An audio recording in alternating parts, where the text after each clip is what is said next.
le président de la République, à qui le président du Conseil constitutionnel a demandé de donner des signaux forts en faveur du pardon. Monsieur le Premier ministre, Madame et Messieurs les présidents d'institutions, Monsieur le Président du Conseil constitutionnel, Mesdames et Messieurs les membres du Conseil constitutionnel, Mesdames et Messieurs les ministres, Mesdames et Messieurs les membres du corps diplomatique, officiers généraux, officiers supérieurs et commandants de groupements techniques, tactiques, honorables chefs traditionnels et chefs religieux, honorables invités, Mesdames et Messieurs. Je salue tout d'abord les membres du Conseil constitutionnel pour la décision courageuse qu'ils viennent de prendre en disant le droit, dans un esprit de vérité et de justice. Cette décision les réconcilie avec leur serment et leur conscience.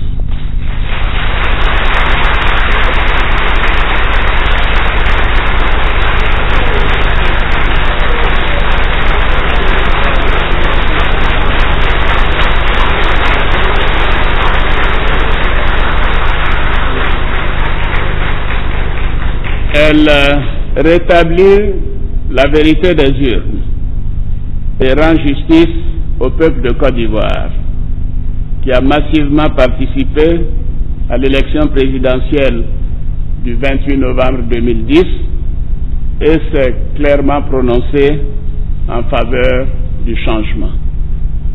La décision du Conseil constitutionnel est maintenant en conformité avec celle de la CEDEAO, de l'Union africaine et de l'ONU, qui de façon unanime ont reconnu les résultats proclamés par la Commission électorale indépendante le 1er décembre 2010. Cette décision vient donc ôter tout doute quant aux résultats du scrutin. Je profite de l'occasion qui m'est donnée pour insister sur la nécessité pour les hommes et les femmes chargés d'animer nos institutions de travailler en toute indépendance et dans l'esprit de notre Constitution qui consacre la séparation des pouvoirs.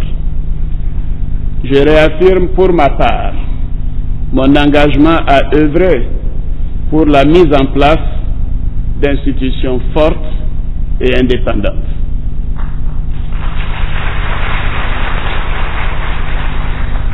Ivoiriennes, Ivoiriens, chers amis de la Côte d'Ivoire, chers frères et sœurs, la cérémonie de ce jour est importante aussi dans le processus de réconciliation nationale, parce qu'elle symbolise notre volonté de placer le triptyque vérité, réconciliation et justice au cœur de notre action.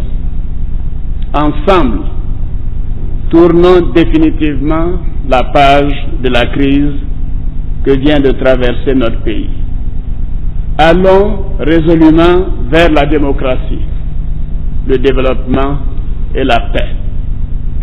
Chers frères, chères sœurs, avant de terminer mon propos, je tiens à remercier sincèrement tous ceux et toutes celles qui ont fait le déplacement aujourd'hui.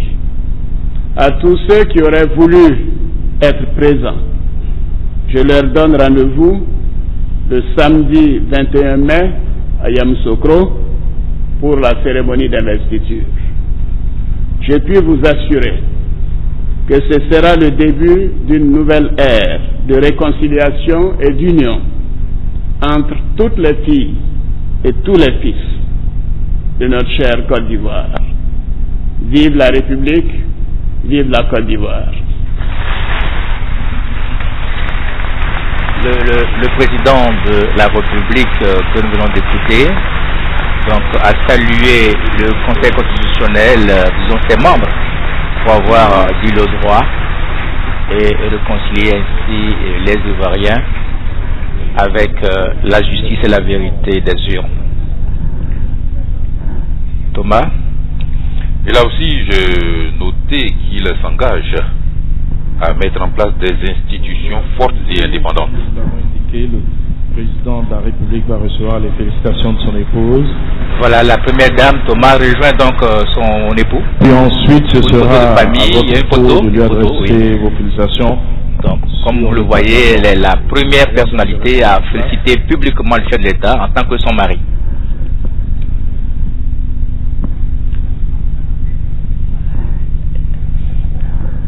Ils vont ensuite être installés pour recevoir les félicitations de tous les invités.